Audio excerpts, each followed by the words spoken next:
저는 그렇게 생각해요. 이게 생기면 변호사만 좋습니다. 구독과 네, 좋아요 부탁드립니다. 좋아요 네, 부탁드립니다. 감사합니다. 네, 감사합니다. 네, 안녕하세요. 네, 안녕하세요. 네, 저는 배인순 변호사입니다. 네, 김철원 변호사입니다. 네, 오늘 어떤 주제? 그 네. 비동의 간음죄. 네, 네. 그러니까 네. 이거는 사실 판도라의 상자를 열어버리는 듯한 그런 느낌이 있어요. 네. 분들을 위해서 비동의 간음죄가 무엇인지 먼저 설명.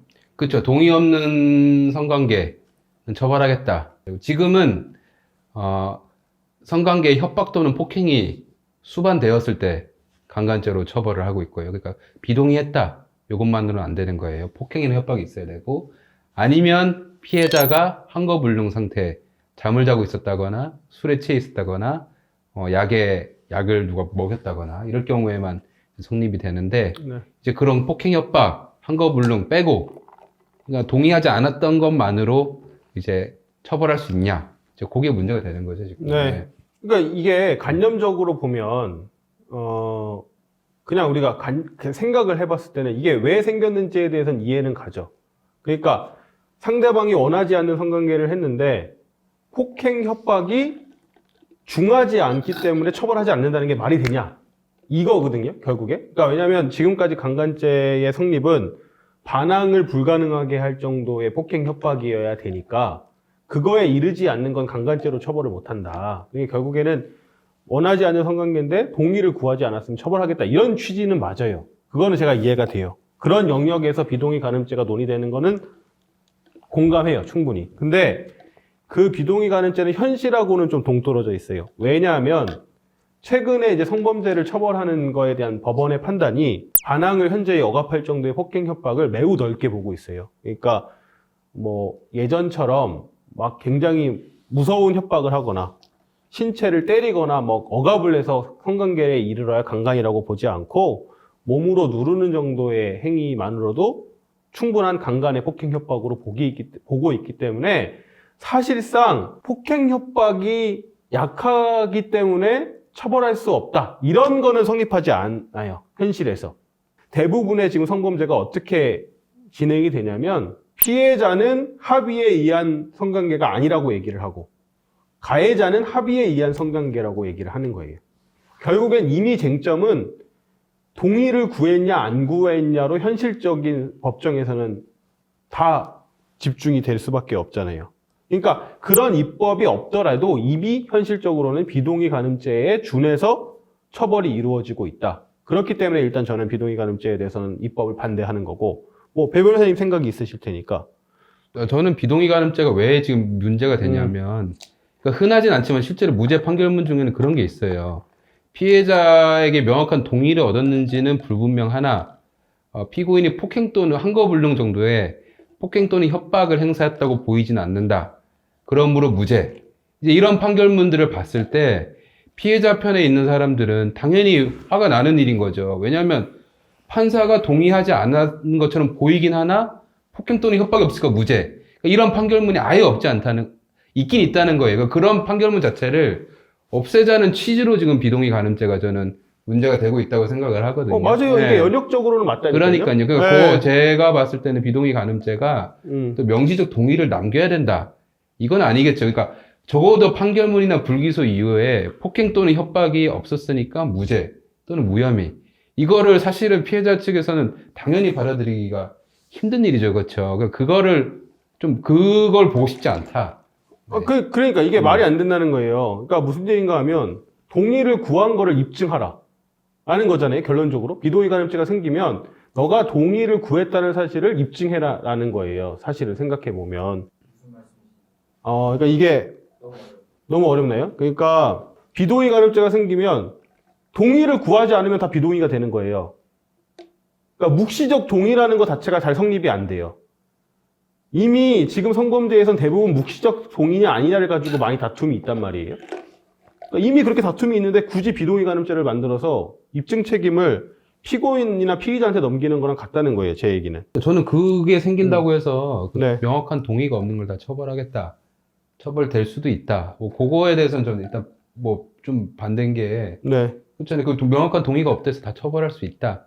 이렇게 볼 수는 없죠. 결과적으로 비동의, 정확히 동의하지 않은 거에 대해서 지금 간음이 있었을 경우면 처벌하겠다는 거 아니에요, 그렇잖아요. 그러니까요. 그 같은 네. 얘기죠. 네. 그러니까 네. 예를 들어서 좀 다르죠. 그러니까 동의하지 않았을 경우에 처벌한다는 거랑 동의한 게 명확하게 남아있지 않으면 다 처벌하겠다는 아니 거예요. 근데 다른 현실적으로는 얘기죠. 네. 다른 얘기인 게 예를 그러니까 들어 그 현실이 그게 비동의 간음죄 유무에 따라 달라지는 게 아니고 지금도 사실 강간죄 같은 경우는 동의하지 않았다. 어떤 진술만으로도 대부분 처벌을 하고는 있잖아요. 예. 그러니까 네. 그러니까 현실적으로는 비동의 간음죄 같이 처벌을 하고 있는데 비동의 간음죄가 생기면 그 입법 취지는 동의를 명확하게 받지 않으면 비동의다 이런 얘기랑 같은 거예요.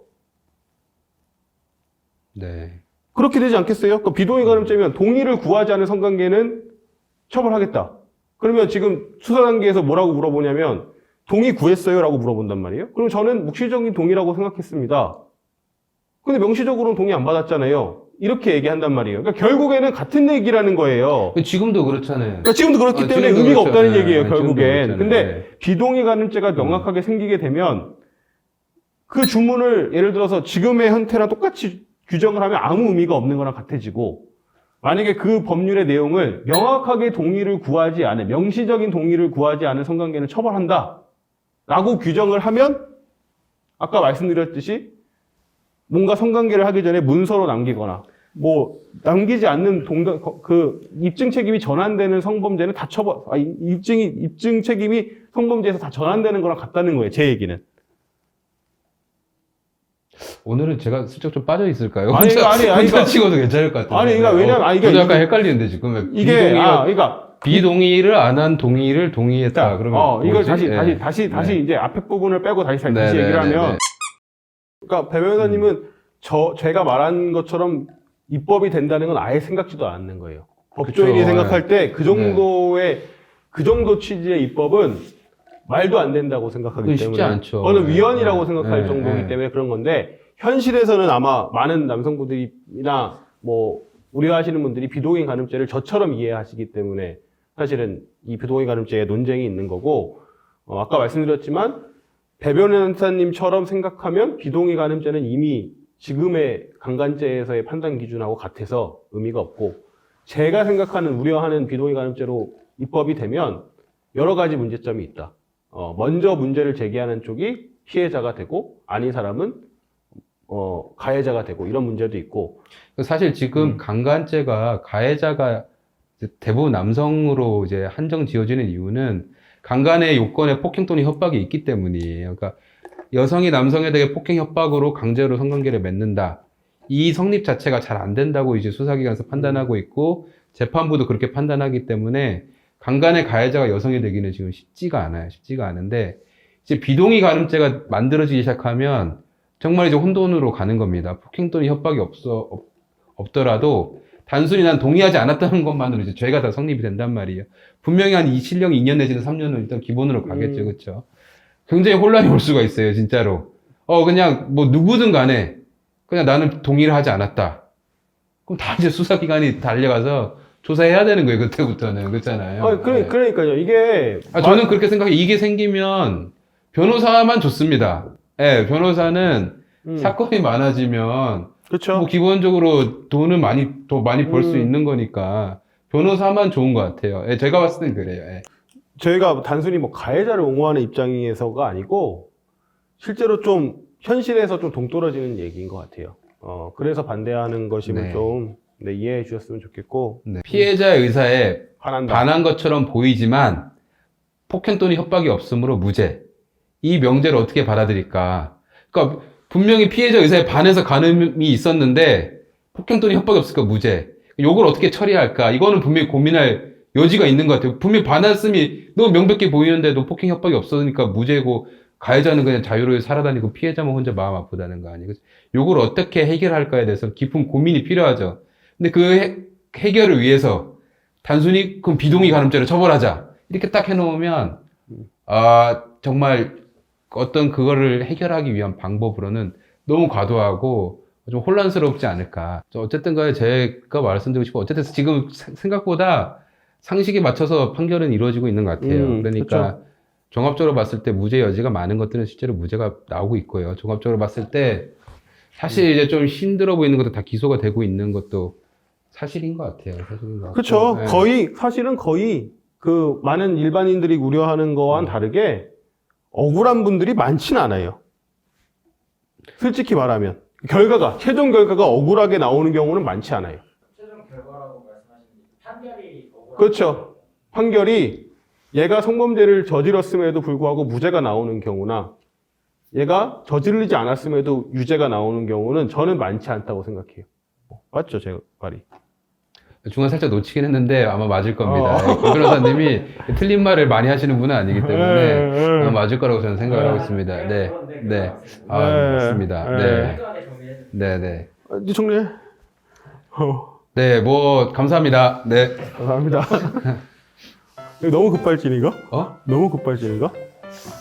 위험해? 위험해? 아니요, 위험하진 않을 것 같아. 예.